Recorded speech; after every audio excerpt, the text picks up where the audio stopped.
నమస్తే. Welcome to Andhra Prabha. నేను ప్రశాంత్.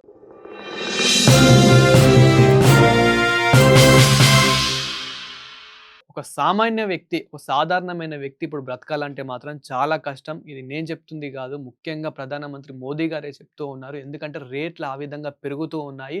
పెంచాల్సిన సిట్యుయేషన్ ఆ విధంగా వస్తూ ఉంది. ఎప్పుడైతే వార్ జరిగిందో, వార్ స్టార్ట్ అయిందో అప్పటి నుండి ఇప్పటి వరకి ఇండియా కొంచెం ఎఫెక్ట్ అవుతుందనే చెప్పుకోవాలి. ఏదైతే మనకి ఇంపోర్టింగ్ అవుతూ ఉన్నాయో అవిటి మీద మాత్రం చాలా బీభత్సంగా పెంచేస్తున్నారనే చెప్పాలి. పెంచాల్సిన సిట్యుయేషన్ ఆ విధంగా వస్తూ ఉంది. ముఖ్యంగా క్రూడ్ ఆయిల్ ఏదైతే మనకి పెట్రోల్, డీజిల్, గ్యాస్ ఏదైతే ఉందో, ముఖ్యంగా మనకి గ్యాస్ ఎంత ఎఫెక్ట్ అయ్యామో మనం చూసాము. అందులో ముఖ్యంగా ఇంకెవరు అనంటే గనక హోటల్స్ ఉన్నవాళ్ళు, హాస్టల్స్ ఉన్నవాళ్ళు, రెస్టారెంట్స్ ఇలా ఇట్లాంటి వాళ్ళు మాత్రం ఇంకా చాలా ఎఫెక్ట్ అయ్యారు. వాళ్ళకి కమర్షియల్ గ్యాస్ అనేది చాలా ఇంపార్టెంట్. అవి ఉంటేనే వాళ్ళకి బిజినెస్ అనేది రన్ అవుతూ ఉంటుంది.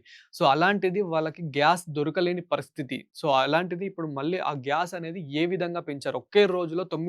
993 పెంచిన రేట్ మనం చూసాము. అలాంటిది ఈరోజు మళ్ళీ భారీగానే పెరిగిందనుకోవాలి. అంటే మొన్న చూసినప్పటికి మళ్ళీ రూ. 52 పెంచారు. ఈరోజు చూసుకుంటే గనక మనకి నార్మల్ సిలిండర్ పైనే రూ. 29 అయితే పెంచడం జరిగింది. అండ్ కమర్షియల్ గ్యాస్ సిలిండర్ చూసుకుంటే గనక అది పెరుగుతూనే వస్తూ ఉంది. అంటే మనకి 1 వీక్ ఒకసారి కానివ్వండి, 10 డేస్‌కి ఒకసారి కానివ్వండి, మంత్‌కి ఒకసారి కానివ్వండి, కమర్షియల్ గ్యాస్ మీద అయితే అసలు ఆగట్లేదనే చెప్పుకోవాలి. అయితే ఇక్కడ మరి నార్మల్ సిలిండర్ పైన ఇప్పుడు మనం వంటగదిలో చేసుకునే సిలిండర్ పైన ఏ విధంగా ఉంది అని మనం ఒక్కసారి చూసుకుంటే గనక రూ.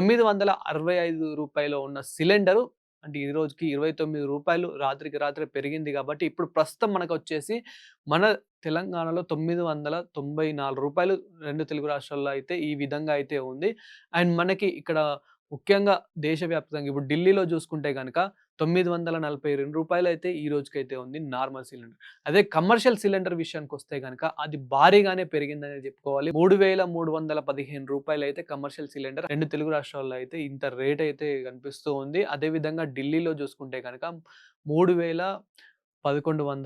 3113 అయితే ఈ రోజుకైతే ఉంది. ఇక మనకి డీజిల్, పెట్రోల్ విషయానికొచ్చినా గానీ అది గూడా భారీగానే పెరుగుతుందనే జెప్పుకోవాలి. ఈవెన్ పెట్రోల్‌కొస్తే గనక రూ. 116 వరకైతే పెరగడం జరిగింది. అంటే రూ. 116 వరకైతే ఇప్పుడు ప్రెజెంట్ ఉండడం జరిగింది. అంటే దాదాపు రూ. 8 వరకే అలా పెరగడం జరిగింది. ఇంకా భారీగానే పెరిగే అవకాశాలు గూడా ఉన్నాయంటున్నారు. ఎందుకంటే ఆ సిట్యుయేషన్ ఆ విధంగా ఉంది. ఇప్పుడు భారత్ కొంచెం సిట్యుయేషన్ అయితే చాలా క్రిటికల్‌గా ఉందని జెప్పేసి అర్థమైపోతూ ఉంది. ముఖ్యంగా మనకి మార్కెట్ అనలిస్ట్‌లు గూడా చెప్పడం జరుగుతూ ఉంది. ప్రతి ఒక్క వస్తువు మీద గూడా ఇంకా పెరిగే అవకాశాలున్నాయి. ఆల్రెడీ ఇప్పటికే నిత్యావసరాల ధరల మీద గానివ్వండి, గ్యాస్ మీద గానివ్వండి, పెట్రోల్ మీద, డీజిల్ మీద అండ్ మనం తినే ఏదైతే ఆయిల్ ఉంటుందో, ఆ ఆయిల్ మీద గూడా ప్రతి ఒక్క దాని మీద రేట్లయితే పెంచడం జరిగింది. ఇంకా పెంచే అవకాశాలున్నాయి. సో, ఎవరైతే నార్మల్ కామన్ మ్యాన్స్ ఎవరైతే ఉన్నారో, మిడిల్ క్లాస్ ఫ్యామిలీస్ ఎవరైతే ఉన్నారో, వాళ్ళ ఖర్చులు ఎంతవరకు తగ్గించుకుంటే అంత మంచిది. నెక్స్ట్ జనరేషన్‌కి గానివ్వండి, నెక్స్ట్ రాబోయే రోజులకు గానివ్వండి, పొదుపనేది కంపల్సరీ. లేదంటే ఇంకా సిట్యుయేషన్ చాలా క్రిటికల్‌గా ఉంటుందని జెప్పేసి కూడా చెప్తూ ఉన్నారు. ఇక బంగారం విషయానికొస్తే గనక బంగారం గూడా సంవత్సరం వరకి కొనొద్దు అని చెప్పేసైతే మోదీ గారు గూడా చెప్పడం జరిగింది. అంటే ఎందుకు ఆ విజన్‌తోని ఎందుకు చెప్పారు అనంటే గనక ఇక్కడ మనకి ఏదైతే ఇంపోర్టింగ్ అనేది ఎక్కువ ఉంటుందో అండ్ మనకి ఇక్కడ నుంచి ఎక్స్‌పోర్టింగ్ అనేది తక్కువ ఉంటుందో ఆటోమేటిక్‌గా మనకి రూపీ అనేది కొంచెం తక్కువ అవుతూ ఉంటుంది. ఎప్పుడైతే అక్కడ డిమాండ్ అనేది పెరుగుతూ ఉంటుందో, ఇతర కంట్రీలలో డిమాండ్ అనేది పెరుగుతూ ఉంటుందో, మనకిక్కడ డిమాండ్ అనేది తగ్గుతూ ఉంటుంది. సో, అందువలన మనకి ఆ గోల్డ్ అనేది గూడా కొంచెం తగ్గించుకోండి కొనడం అనేది చెప్పడం జరిగింది. అంటే ఎప్పుడైతే మనం గోల్డ్ అనేది తగ్గిస్తామో, డాలర్ రేట్ అనేది కొంచెం పడిపోతూ ఉంటుంది. ఆటోమేటిక్‌గా రూపీ అనేది స్ట్రాంగ్ అవుతూ ఉంటుంది. రూపీ స్ట్రాంగ్ అవుతే మనకి గోల్డ్ అనేది మళ్ళీ తగ్గే అవకాశాలు కొంచెం కనిపిస్తూ ఉంటాయి. ఈవెన్ గోల్డ్ మీద గూడా టాక్సెస్ అయితే పెంచడం జరిగింది. అయినప్పటికీ మనకిప్పుడు కొనే సిట్యుయేషన్ గోల్డ్ ఉందా అంటే గనక స్టేబుల్‌గానే ఉందని చెప్పుకోవాలి. గోల్డ్ మాత్రం అంటే ఇంతకుముందు ఏ విధంగా అయితే ఉందో 1,50,000 నుంచి 1,60,000 మంది ఆ విధంగానే స్టేబుల్‌గానే ఉంది. కానీ అది కూడా పెరిగే అవకాశాలు చాలా ఉన్నాయని చెప్పేసి కూడా గోల్డ్ అనలిస్ట్‌లు కూడా చెప్తూ ఉన్నారు.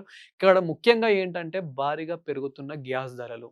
సో, ఎవరైనా బుక్ చేసుకోవాలనుకుంటే గనక ఇప్పుడే ముందుగానే బుక్ చేసుకోండి. ఎందుకంటే ఈ మంత్‌లో మళ్ళీ పెరిగే అవకాశాలయితే కనిపిస్తూ ఉన్నాయి.